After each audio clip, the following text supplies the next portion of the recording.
எங்கள் வாழ்வை கவிதை தொகுப்பாயாக்கலாம்.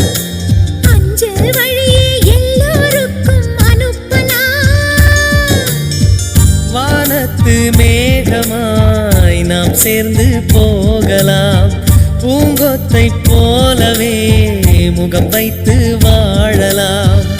நம் சிரிப்பை படம் பிடித்து வாழ்த்து மடல் வழங்கிடலாம்.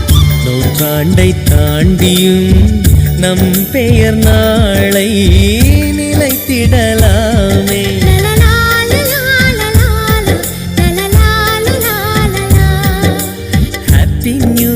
ஹாப்பி நியூ இயர் வந்ததே.